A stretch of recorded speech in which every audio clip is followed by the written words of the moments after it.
அல்லாஹ் அக்பர் அல்லாஹ் அக்பர் அல்லாஹ் அக்பர் அல்லாஹ் அக்பர் லா இலாஹா இல்லல்லாஹ். அல்ஹம்துலில்லாஹ் அஷ்ஹது அல்லா இலாஹா இல்லல்லாஹ் வஹ்தஹு லா ஷரீக் லஹு. Praise be to God, there is no other God beside him. வணக்கத்துக்குரியவர் அல்லாஹ் ஒருவரே, அவரை தவிர வேறு தெய்வம் இல்லை. இன்ஷால்லா இன்னைக்கு நம்ம பயானோட தலைப்பு இன்டென்ஷன்ஸ் அண்ட் ரெஸ்பான்ஸ். அப்படின்னா மனசார நீயத்தை நம்ம என்ன நினைக்கிறோம், அதுக்கப்புறம் நம்மளுக்கு நிகழக்கூடிய நிகழ்வுல நம்ம எப்படி பதிலளிக்கிறோம், அல்லாஹ்க்கு எப்படி நம்மளோட நடவடிக்கை எப்படி ரெஸ்பாண்ட் பண்ணுறோம், அல்லாஹ் நம்மளுக்கு நம்ம வாழ்க்கையில் நம்ம நடக்கக்கூடிய விஷயங்களுக்கு. அது நன்மையாகவும் இருக்கலாம், சோதனையாகவும் இருக்கலாம். அந்த மாதிரி பல விஷயங்களை நம்ம கடந்து வரோம் எல்லாருமே.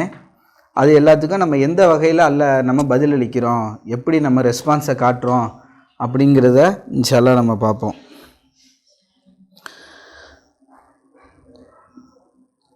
இப்போ நான் இங்கிலீஷு தமிழ் ரெண்டுத்தையும் இப்போ கொஞ்சம் இடையில மாற்றி சொல்கிறேன். ஃபஸ்ட்டு இப்போ கொஞ்சம் தமிழில் சொல்லிடுறேன், அதுக்கப்புறம் நான் இங்கிலீஷில் இப்போ நான் சொல்கிறேன். சூரா 36 வசனம் 19. They said, your omen depends on your response. Now that you have been reminded, indeed you are transgressing people. இது அவங்க ஏதோ தூதர்கள் ஒரு கம்யூனிட்டி மக்கள்கிட்ட பேசும்போது அவங்க என்ன அது பதில் எப்படி இந்த வசனம் எதுக்கு நான் எடுத்தேன்னா, இதில் முக்கியமாக ஓமன் அப்படிங்கிறத சொல்கிறாங்க. ஓமன்னா இப்போ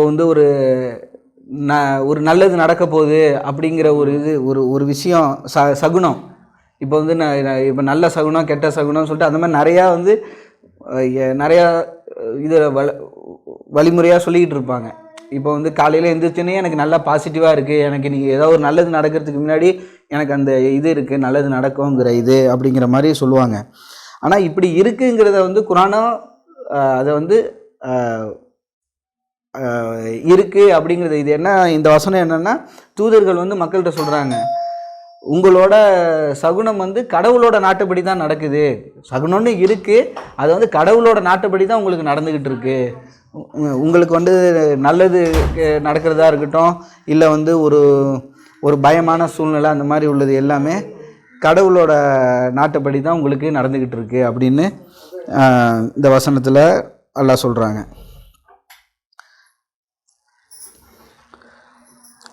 அடுத்தது 41:34. Not equal is the good response and the bad response. You shall restore to nicest possible response. Thus, the one who used to be your enemy may become your best friend. இது again நம்ம பதிலளிக்கிறது, ரெஸ்பான்ஸை எப்படி காட்டுறோங்கிறது. இந்த வசனத்தில் அல்லாஹ் என்ன சொல்கிறாங்கன்னா, நல்ல ரெஸ்பான்ஸும் கெட்ட ரெஸ்பான்ஸும் ஒன்று கிடையாது. நீங்கள் நம்ம நம்பிக்கையாளராக இருக்கிறதுனால நீங்கள் நைசஸ்ட் பாசிபிள் ரெஸ்பான்ஸை இது கொடுங்க. இது அவநம்பிக்கையாளர்கள் கூடயோ இல்லை ஒரு வாக்குவாதத்துலேயோ மட்டுமே கிடையாது.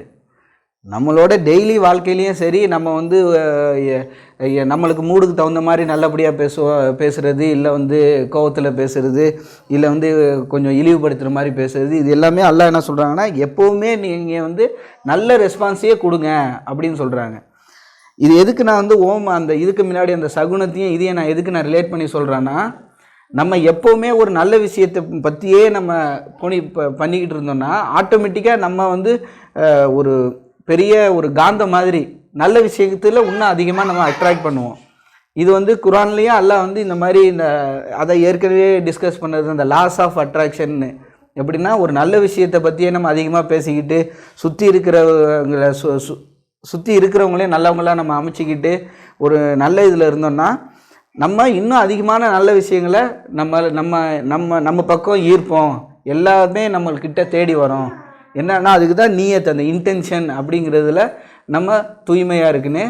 அடுத்தது நம்மளோட ரெஸ்பான்ஸை கரெக்டாக வச்சுக்கின்னு நம்மளுக்கு ஒரு அதை நம்மளுக்கு இந்த மூடுக்கு தகுந்த மாதிரி நம்ம வந்து ஒரு கோவத்தில் இருக்கும்போது ஒரு கடுமையான ரெஸ்பான்ஸையும், நல்லதாக இருக்கும்போது ரொம்ப அல்லாட்ட ரொம்ப இறைஞ்சி பிரார்த்திக்கிற மாதிரி, இல்லை வந்து நம்ம சுற்றி இருக்கிறவங்கள்ட்ட வந்து நல்லபடியாக பேசுகிற மாதிரி இருக்குது. அது வந்து நம்மளோட ரியல் இன்டென்ஷனாக இருக்காது. ரியல் இன்டென்ஷனுங்கிறத வந்து ஒரு நம்மளோட நீயத்தை வந்து எப்படி நம்ம வெளிக்காட்டுறதுன்னா நம்மளோட ஆக்ஷன்ஸை பொறுத்து தான், நம்ம எப்படி நடந்துக்கிறோங்கிறத பொறுத்து தான். நம்ம எல்லா சுச்சுவேஷன்லேயும் நல்லபடியாக நடந்துக்கிட்டோன்னா நல்ல விஷயங்களை நம்ம அதிகமாக அட்ராக்ட் பண்ணுவோம். இப்போ நான் வந்து இதை வந்து இப்போ இங்கிலீஷில் சொல்லிடுறேன். இப்போ இன்ஷால்லா today's Jumma's title is intentions and response. Why I selected, both are not correlated, much correlated, intention and response. Like intention is that what we think deep inside and our niyat, and response is that when good things we start, when our intentions are pure, we as per God's law and as God designed, we will start to attract good things towards our life, and our response should be in the right way. When we start getting like what we decide for and what we aim for, when we start getting those things, our response should not be go in the egoistic way. Like for example, if we think of Hitler, when he aimed for the power and when he wanted to become the ruler, like big idol kind of thing, he got that. At the same time, his response and the pure intention, obviously the evil side, but when the intentions are there, he will start to attract those things. And the response, that is why God says in Quran, Surah 41 verse 34, not equal is the good response and the bad response. You shall resort to the nicest possible response. When we start to attract things, our response should be in the right way, in the good way, like not only to God, to our friends, our family, to the surroundings, to our colleagues and everywhere. Our response, what we are showing outside, also should be in the right direction. That is what God is advising us. And also God says that the one who used to be your enemy can become your best friend, because the response is that much powerful. Even the enemy who used to be our enemy can become our best friend. Mashallah, that's how the whole thing works. When we start to show the positive things and in response also very kind and compassionate towards even to our enemies, they will become our friend and they will correct their ways. That is how the magic works. And also before this I forgot to read this verse 36:19, Surah 36 verse 19. They said your omen depends on your response. Now that you have been reminded, indeed you are transgressing people. This one, when some evil community, the community which is opposing the messengers, they are in the conversation and messengers are saying this. Your omen means like we know what is omen, like when we feel like something good is going to happen or something bad is going to happen, maybe we will have some fear inside, something like all this omen itself. Messengers are saying that it is controlled by God only. It's not that something universe is doing this and something like it happens by itself, not like that. God is the one who is controlling that omen also, and depends on your response. Even that omen also happening depends on our response, how we respond to things, and how even the intentions also included in that, how we are doing our things, what are our real innermost intentions. So based on all these things, our omen is also controlled. Surah 41 verse 35, none can attain this except those who steadfastly persevere. None can attain this except those who are extremely fortunate. Because 41:34 is the one about the response we read, like not equal is the good response and the bad response. We should resort to the best possible response. The next consequent verses is God is saying that it's not easy for everyone to achieve this. Only those who are extremely fortunate will have this quality of giving the good response at all the time. Mashallah, like this will give us so many lessons that why I did good thing only, why these bad things are happening to me. Like there is one famous book from one Jewy rabbi that when bad things happening to good people, like all these things, people may say like I am good only, but how they respond to things, when we facing evil, we will encounter with harsh, and like we have to put our argument up front, we have to be aggressive towards those aggressors, and we have and of course aggressive in the sense not in the fight and this thing, but like at the same time, like when something bad happening in front of our eyes, we should not say like my area is clear, I will keep silent like that, because we, in a way, like we have to put our voice in the right way.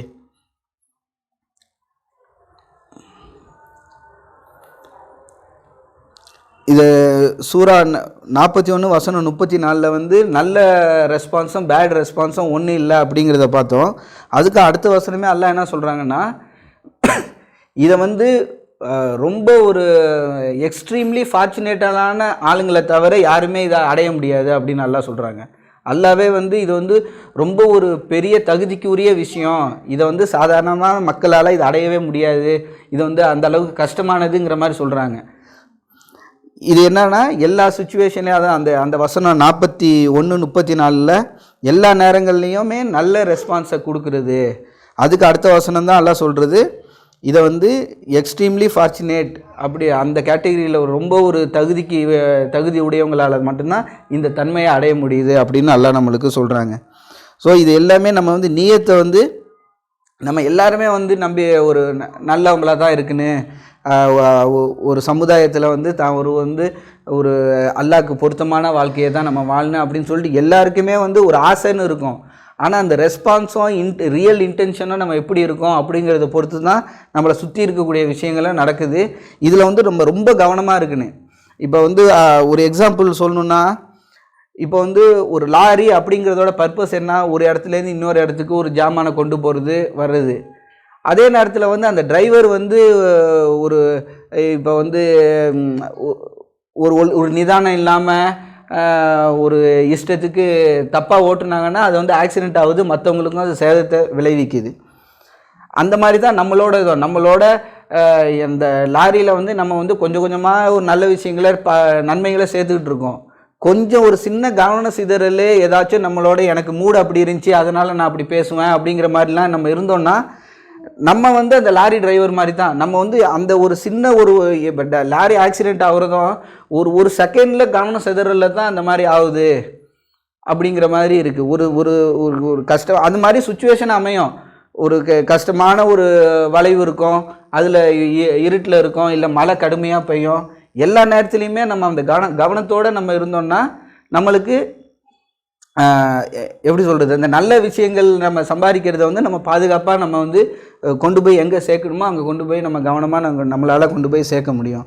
So இதில் வந்து நம்ம எல்லா நேரத்துலையுமே அந்த கவனம் சிதறாமல் நம்மளுக்குள்ளேயே நம்ம வந்து remind பண்ணிக்கணும். இது வந்து நம்ம வந்து ஒரு லாரி டிரைவரு, இதில் வந்து நம்ம வந்து சில நேரம் நம்மளுக்கே தெரியும் இந்த மாதிரி சுச்சுவேஷன் நடக்குது, எனக்கு இப்போ கோவம் வரும், அந்த மாதிரியான ஒரு சின்ன எக்ஸாம்பிளுக்கு தான் சொல்கிறேன் கோவங்கிறது. இந்த மாதிரி வந்து நம்ம ஒரு ஆளுக்கும் உள்ள நம்மளோட மைனஸ் என்னான்னு சைத்தானம் அறிஞ்சு வச்சுருக்கிறான், நம்மளுக்கு அதில் தான் கொண்டு வந்து டச் பண்ணுவான். இது எதுக்கு சொல்கிறேன்னா, எப்போ வந்து இப்ராஹிம் நபி வந்து தன் பையன் மேலே வந்து அதிகமான பாசம் உள்ளவங்களாக இருக்காங்க அப்படின்றது வந்து அவன் போய் அல்லாஹ்கிட்ட ஆர்கியூமெண்ட் பண்ணுறான், நான் உங்களுக்கு இந்த கனவை கொடுக்கணும், அவங்களுக்கு வந்து பையனை பலி கொடுக்குற மாதிரியான கனவை நான் கொடுக்கணும்னு சொல்லிட்டு ஆர்கியூமெண்ட் பண்ணி கடைசியில் அவங்களுக்கு அந்த கனவு வருது சைத்தான்கிட்டேருந்து. அந்த மாதிரி வந்து சைத்தானை வந்து நம்ம வந்து வெளிப்படுத்தக்கூடிய விஷயங்களை கொண்டு நம்ம இப்படிப்பட்டவங்க, இந்த விஷயம் நம்மளை வந்து மூட் அவுட் பண்ணுது, இந்த விஷயம் சந்தோஷப்படுத்துதுன்னு சொல்லிட்டு எல்லாத்தையும் அவனை ரெக்கார்ட் பண்ணி வச்சுருக்கான். அதுக்கு தகுந்த மாதிரி நம்மளுக்கும் நடக்குது.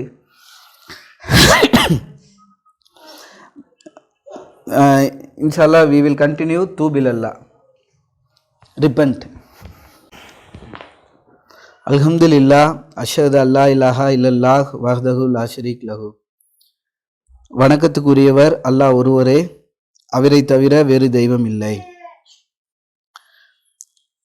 The example I just said is like driving a lorry, for example. What is the purpose of lorry? We all know that like taking goods from one destination to other destination. We all should imagine and assume ourselves like a lorry driver. Whatever the good things we earn, like based on our deeds and kindness, whatever we earn is stored on that lorry more and more. One small fraction, like any like lorry accident, we know, like just like fraction of a second, if the lorry driver is not careful on the road, like it can be like rainy season or like mountain cliff kind of road, there are like very hard to drive. They have to come across all these areas. As in life, we come across like different phases. All these areas, like sometimes the road will be like vast and free, we can go in full speed. Somewhere the road will not so good, and sometimes it will be heavily raining and all these things. Even in those hard times also, we have to be very careful while driving our lorry, and we like any fraction, if we go out from the track, we will go for like we will met with an accident, and the purpose of going from one destination to other destination with the goods is spoiled. In the same way, like this is like a very literal example, like we can understand the core concept what I am trying to say. In the same way, we all imagine ourselves like a lorry driver. We have to be very careful, and we should not divert even for one bit away from God's way. Like God gave us the easiest way. Many people are taking different routes, but as per Quran, God is saying that He made the religion very easy for you. He already built one like 5-lane highway for us, and it's easy for us to drive. Even though if we are not careful and if we are not driving properly, we will be in loss. So that is the example I just said before.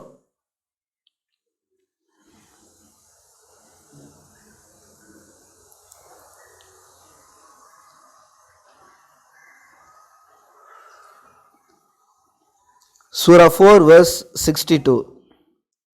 How will it be when a disaster hits them as a consequence of their own works?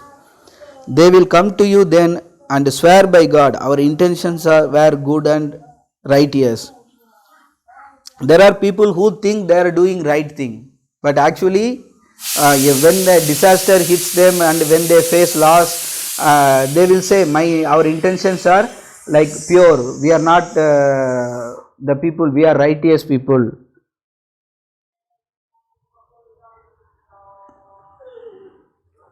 But the thing is that deep inside, maybe initially maybe their intention is good, but the response may not be good, and the response, how they respond to the things happening to them may not be good, and that's why they met with disaster. Like for example, again I take Hitler's story for example. His intention was like very strong intention he had, and he gained all these things, and the Holocaust and all the bad things he did to the Jews, and finally if we see his end, whether he achieved his ultimate goal for making greater Germany, no, he did not achieve that goal. And he lived a peaceful life, no, all over his life he was like under war and pressure and all these things he came across. And then his death also, like very pity that he killed himself and died. So overall, like even people with very strong intention attract things also. If our response is not good, that is what I believe. Maybe it can be wrong also, but what I believe is that if our response is not good and it's not towards the righteous, like good things, we will fail. And the ultimate goal and achievement, whatever we are focusing on, we can be never reached. The same way, like we can say so many examples, like we can take Hitler for example, and even in our life also, people who are arrogant and like we can see them like from nothing to rise to the power like very short time. When we see the end, for example, the like politician in like many politicians in the, like for example, I don't know whether I can say that or not, like Jayalalitha for example, the one in south, like very prominent politician, like very powerful lady, when we see her end, no one knows whether she was killed or natural death. And still there is conspiracy that whether her legs were there or removed in the hospital, like so many things. And she was in such a way, she was controlled by so much of evil things, and within that she not even at one point voice out her opinion. That way the end was like very pathetic. In the same way, if our intentions are good, whether even if our intentions are strong, in the sense we will start to attract things, but if our response are not good, we will ultimately fail. இப்போ நான் என்ன example சொன்னேன்னா, நம்மளோட intention வந்து ஸ்ட்ராங்காக இருந்துச்சுன்னா அல்லாவோட system படி நம்மளுக்கு அது வரும். ஹிட்லருக்கு அதே மாதிரி தான், அவன் இன்டென்ஷன் வந்து ரொம்ப ஸ்ட்ராங்காக இருந்துச்சு. அவன் வந்து ஜெர்மனியை ஃபுல் கண்ட்ரோலுக்கு கொண்டு வந்தான். மக்களை ஃபுல்லாகவே ஒரு கண்ணு மறைக்கப்பட்ட மாதிரி மக்கள் அவனை ஃபாலோ பண்ணாங்க. அவன் என்ன சொன்னாலும் ஆமாம் அப்படின்னு சொல்லிக்கிட்டு இருந்தாங்க. லட்சக்கணக்கான யூதர்களை ஹோலோகாஸ்ட்டுங்கிற பேரில் வந்து கொன்னா எல்லாத்துக்கும் வந்து மக்களும் சப்போர்ட் பண்ணாங்க. அவன் செய்கிறது கரெக்டு தான் அப்படிங்கிற மாதிரி ஒரு மெஜாரிட்டியான மக்கள் அவனுக்கு சப்போர்ட் பண்ணுற சுச்சுவேஷனில் தான் இருந்தாங்க. கடைசியில் அவனோட முடிவு அதெல்லாம் வந்தாலும் அவன் ரெஸ்பான்ஸ், அவனோட எல்லாமே வந்த பிறகு அதை நான் அடுத்தது ரெஸ்பான்ஸ்னு ஒன்று சொன்னேன். நம்மளோட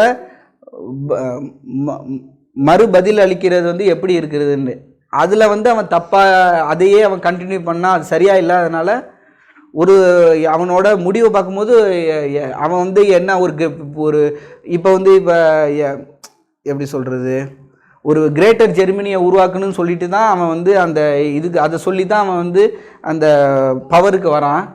கடைசியில் அந்த அல்டிமேட் கோல் அவன் அச்சீவ் பண்ணான்னா கிடையாது. ஜெர்மனி வந்து அந்த வேர்ல்டு வார் 2 வந்து ரொம்ப மோசமான எக்கனாமிக் கிரைசிஸ்குள்ளே போச்சு. அந்த இது கொண்டு போனான். அடுத்தது அவனோட முடிவும் எப்படி இருந்துச்சுன்னு பார்த்தாக்கா, அவன் தன்னை தானே சுட்டுக்கிட்டு செத்தான் அப்படிங்கிற மாதிரி தான். அதுக்கப்புறம் ஒரே ஒரு சின்ன ஸ்டோரியை மட்டும் சொல்லிவிட்டு இன்ஷால்லா முடிச்சிடுறேன். இதை வந்து ஒரு கற்பனையில் வர ஸ்டோரி தான். இதை வந்து லிட்ரலாக நம்ம எடுத்துக்க வேணாம். பட் ஆனால் அதோட கருத்து வந்து நம்மளுக்கு எல்லாருக்கும் ரொம்ப ஒரு ஈஸியாக ரிமைண்ட் பண்ணிக்கிற மாதிரி இருக்கும். ஒரு ஆள் வந்து இப்போ ஒரு இமேஜின் பண்ணிக்கலாம், ஒரு ஆள் இறந்து போய் வானத்துக்கு போகிறாரு. போகும்போது அவர் வந்து அங்கே வந்து மலக்கு வந்து ஒரு மலக்கு வந்து வாங்க அப்படின்னு சொல்லிட்டு அவங்கள வரவேற்றுட்டு, சும்மா ஒரு புது இடத்துக்கு நம்ம போகும்போது வாங்கன்னு சொல்லி இப்படியே சுற்றி காட்டுவாங்க. ஒரு புது ஆஃபீஸ்க்கு போகும்போது வாங்கன்னு சொல்லிட்டு இந்த ஆஃபீஸில் இதெல்லாம் இந்த வேலைலாம் இங்கே நடக்குதுன்னு சொல்லிட்டு சும்மா சுற்றி காட்டுவாங்க. அதேமாரி அந்த மலக்கு வந்து அந்த ஏஞ்சல் அந்த ஆளை அழைச்சிக்கிட்டு, வாங்க நான் உங்களுக்கு வந்து நம்ம அங்கே கடவுளோட ஆஃபீஸ் உங்களுக்கு காட்டுறேன் அப்படின்னு சொல்லிட்டு அழைச்சிட்டு போகிறாரு. ஃபஸ்ட்டு ஒரு ரூமில் பார்க்குறாங்க, பெரிய குடவுனாக இருக்குது. அங்கே வந்து ஏகப்பட்ட லெட்டர் வருது. எல்லாத்தையும் அவங்க வந்து அடுக்கிக்கிட்டு அதை செக்ரிகேட் பண்ணிக்கிட்டு இருக்காங்க, எது முக்கியம் எது வந்து ரொம்ப இம்பார்ட்டன்ட்னு அப்படிங்கிற மாதிரி. அவர் கேட்குறாரு, இங்கே என்ன நடக்குதுன்னு கேட்கும்போது, இங்கே தான் வந்து மக்கள் வந்து ப்ரே பண்ணுறது வந்து இது ரிக்வெஸ்ட்டாக இங்கே தான் நாங்கள் ரிசீவ் பண்ணுவோம். இது வந்து கடவுள்கிட்ட வந்து ரொம்ப முக்கியமானது, ரொம்ப இம்பார்ட்டண்ட்டாக உள்ளதை நாங்கள் செக்ரிகேட் பண்ணி கடவுளோட அப்ரூவலுக்கு நாங்கள் இங்கேருந்து தான் அனுப்புவோம் அப்படின்னு சொல்கிறாங்க மலக்கு. அடுத்தது இன்னொரு ஆஃபீஸ்க்கு போகிறாங்க. அங்கேயும் ஏகப்பட்ட மலக்குகள் வந்து நிறைய பேருக்கு ரொம்ப கடுமையாக வேலை பார்த்துக்கிட்டு இருக்காங்க. இங்கே என்ன நடக்குதுங்கும் போது, இது வந்து கடவுளை அப்ரூவ் பண்ண பிறகு இங்கேருந்து தான் வந்து அவங்க கேட்ட ப்ரேயரை வந்து நாங்கள் வந்து கொண்டு போய் அவங்கள சேர்க்கறதுக்கான வேலையை நாங்கள் இங்கே தான் நாங்கள் பண்ணுவோம் அப்படின்னு அந்த மலக்கு சொல்கிறாங்க. அதுக்கப்புறம் வராங்க. இன்னொரு வந்து ரொம்ப ஒரு சின்ன குடிசையாக இருக்குது. அங்கே ஒரே ஒரு மலக்கு வந்து தூங்கிக்கிட்டு இருக்காரு. இவர் கேட்குறாரு, இங்கே என்ன நடக்குதுன்றதும் அந்த மலக்கு சொல்கிறாங்க, இது வந்து ரொம்ப முக்கியமானது இல்லை, இங்கே வேலையே நடக்காது அப்படிங்கிறாங்க. இல்லை எனக்கு தெரியும் இங்கே என்ன நடக்குதுன்ற போது அவர் சொல்கிறாரு, இங்கே தான் நாங்கள் அக்னாலேஜ்மெண்ட் ரிசீவ் பண்ணுவோம். இப்போ வந்து ஒரு கொரியர் வருதுன்னா நான் இதை பெற்றுக்கொண்டேன்னு சொல்லிட்டு சைன் பண்ணி திருப்பி அக்னாலேஜ்மெண்ட் அனுப்புவோம். ஆனால் வந்து மக்கள் வந்து ப்ரே பண்ணுறாங்க, அதுக்கான அப்ரூவலை அல்லாஹ் கொடுத்து அவங்களுக்கு அனுப்புகிறாங்க, கடவுள் கொடுத்து. கடைசியில் அவங்க வந்து கடவுள் இது கொடுத்ததுக்கு நன்றி அப்படின்னு அக்னாலேஜ்மெண்ட் அனுப்புகிறாங்கன்னா அவங்களுக்கு அதிகமாக வேலை இல்லை, அதிகமாக யாருமே அந்த அக்னாலேஜ்மெண்ட்டு பண்ண மாட்றாங்க அப்படின்னு. இந்த ஸ்டோரி வந்து நம்ம இது வந்து ஒரு இமேஜினரி ஸ்டோரியாக இருந்தாலும் இதில் வந்து நிறையா உண்மை இருக்குது. நம்ம வந்து கடவுள்கிட்ட எத்தனையோ விஷயங்களை கேட்குறோம், அத்தனைக்கும் அது வந்து ரெஸ்பான்ஸை வந்து நம்ம கரெக்டான முறையில் நம்ம கேட்ட அளவுக்கான ரெஸ்பான்ஸை நம்ம திருப்பி கொடுத்தோமா அப்படின்றாக்கா கேள்விக்குறி தான். நம்மளுக்கு வந்து நம்ம எத்தனையோ நம்ம கேட்காததுமே அல்லாஹ் வந்து நிறையா நம்மளுக்கு கடவுள் வந்து நம்மளுக்கு அருள் புரிகிறாங்க. ஒன்றையே நினச்சி நம்ம எல்லாத்துக்குமே நினச்சி தேங்க்ஸ் கடவுளுக்கு நன்றி செலுத்தவே முடியாது, அது வந்து இம்பாசிபிள். ஆனால் நம்ம நன்றியே செலுத்தாமல் நம்ம பல நேரம் வந்து நம்ம விட்டுடுறோம். அப்படி இல்லாமல் நம்ம வந்து ஞாபகம் வரும்போதெல்லாம் சந்தர்ப்பம் கிடைக்கும் போதெல்லாம் எல்லா நேரத்துலேயுமே எல்லா இதுக்குமே வந்து நம்ம அதிகமாக அல்லாட்ட வந்து கடவுள்கிட்ட நன்றி செலுத்தினா அது அங்கே இன்னொரு வகையில் இது வந்து பல பாவங்களை நம்மளுக்கு நன்மையை ரிட்டனாக திருப்பி தருது அப்படின்னு குர்ஆன் வசனம் சொல்லுது. நீங்கள் வந்து நன்றி செலுத்தக்கூடியவங்களாக இருந்தால் உங்கள் பாவங்கள் மன்னிக்கப்படுது. அதுக்கப்புறம் வந்து நன்றி செலுத்துறதோடு சேர்த்து இன்னும் நம்ம வந்து பாவங்களுக்கு மன்னிப்பு கேட்குறது, இதெல்லாம் நம்ம வந்து அந்த அல்லாட்ட வந்து அக்னாலேஜ்மெண்ட்டை மேக்ஸிமம் எவ்வளோக்கு எவ்வளோ நம்ம அனுப்ப முடியுமோ நம்ம வந்து அல்லாட்ட அனுப்பிச்சிக்கிட்டு இருக்குன்னு அந்த தூங்கிக்கிட்டு இருக்கிற அந்த மலக்குக்கு வந்து நம்ம அதிகமான வேலையை கொடுக்கணும். அந்த மாதிரி நம்ம நினச்சிக்கிட்டு நம்ம அதிகமாக நம்ம வந்து அல்லாஹ்க்கு நன்றி செலுத்தி அக்னாலேஜ்மெண்ட் ரெஸ்பான்ஸை நம்ம இன்ஷால்லா அதிகமாக அனுப்புவோம். The last I will tell one story and I will complete this khutbah. The story actually we already discussed this story. Like it's not the direct story, but the core meaning is something we need to work upon. Like it's like imaginary story. Imagine one person dies and leaves this world and goes to heaven. One angel receives him, and like when we visit any new place or any new office, they will say they will take us around and show how it works. Like that, this angel took that person and shows how office of God's office, how it works, what are all the departments. Like that, he took him and he showed around. In the first office they opened, that is like very huge, piles upon piles of letters and like thousands of angels, like millions, they are working very hard. He asks like, what's happening here? This angel says, this is where we are receiving the prayers from earth. When people pray to God, we receive the request, and based on the priority and importance, we are segregating it here. And then they goes to the next office. There also like millions of angels working very hard and running here and there, and he asks like, what's happening here? Then he says, after God's approval, we are working on to fulfill their wishes. People who asked for, based on that we are working from this section of office. Then there is one small hut and one angel, he was sleeping. Only one angel was there. He asked in the next office like, what's happening here? And that senior angel who was with him showing around the office, he said, no, that is not significant, just leave it. No, I want to know what's happening here. Then the angel responds, this is where we are receiving the acknowledgement. People pray to God and God approving their wishes, and finally how many people sending back the acknowledgement is like very few. That's why that angel is sleeping and no work for him. It's like that. So we need to keep it in habit that we need to thank God, because we cannot like encompass everything God showered us with. Many things we don't know also. Like maximum whenever we feel blessed, we should send our acknowledgement, thank you God, like that. We need to say that very often, inshallah. And also God says that the more you thank me, the more I give you. This is God's promise in Quran, that more we give our appreciation to God, God will shower us with much more blessings. Waqimus salat.